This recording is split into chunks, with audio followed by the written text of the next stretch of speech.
حضور نے فرمایا قیامت والے دن میری امت اس حالت میں بلائی جائے گی کہ میری امت کے منہ ہاتھ پاؤں وضو کرنے کی برکت سے چمکتے ہوں گے۔ دوسری حدیث سماعت فرمائیے، اللہ کے پیارے محبوب نے صحابہ کرام سے ارشاد فرمایا، اے میرے صحابہ کیا میں تمہیں ایک ایسا عمل نہ بتا دوں جس پر عمل کرنے سے اللہ تعالیٰ تمہارے گناہوں کو معاف فرما دے گا، تمہارے درجات کو بلند فرما دے گا۔ صحابہ اکرام نے عرض کی یا رسول اللہ ضرور ایسا عمل بتا دیجئے۔ حضور نے فرمایا اے میرے پیارے صحابہ، جو شخص اچھے طریقہ سے وضو کرے، وضو کے بعد پھر نماز پڑھے، ایک نماز کے بعد دوسری نماز کا انتظار کرے، اللہ رب العالمین اس کے گناہوں کو معاف فرما دیتے ہیں اور اس کے درجات کو بلند فرما دیتے ہیں۔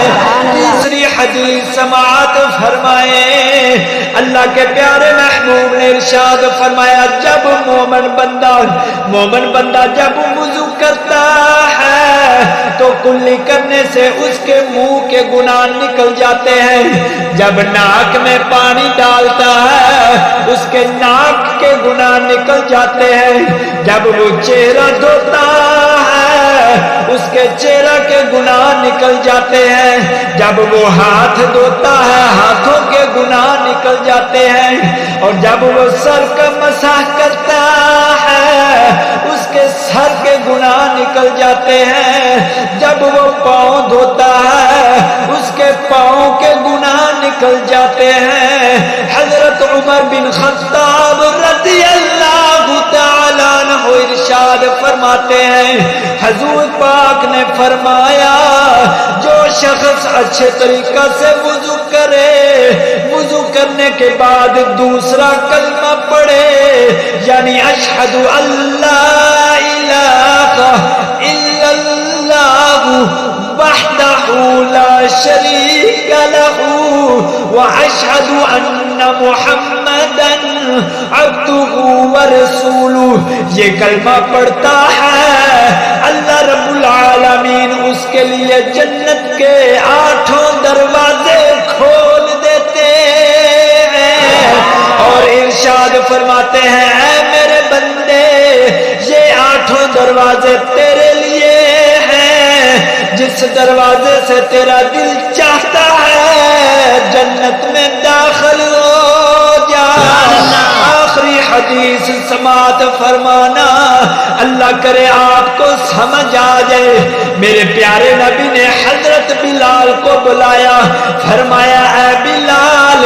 ایسا عمل تو کون سا کرتا ہے کہ تو چلتا تو زمین پر ہے پر تیرے قدموں کی آواز جنت میں سنائی دیتی ہے؟ حضرت بلال نے عرض کی یا رسول اللہ جب میں اذان پڑھتا ہوں 2 نفل نماز ادا کرتا ہوں، اس کے علاوہ جب میرا وضو ٹوٹتا ہے میں وضو کر لیتا ہوں، یعنی ہر وقت باوضو رہنے کی کوشش کرتا ہوں۔ اللہ کے پیارے محبوب نے فرمایا اے بلال یہ عمل بہت اچھا ہے، اس عمل کو نہ چھوڑنا،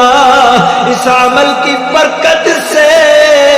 تو چلتا تو زمین پر ہے پر تیرے قدموں کی آواز جنت میں سنائی دیتی ہے۔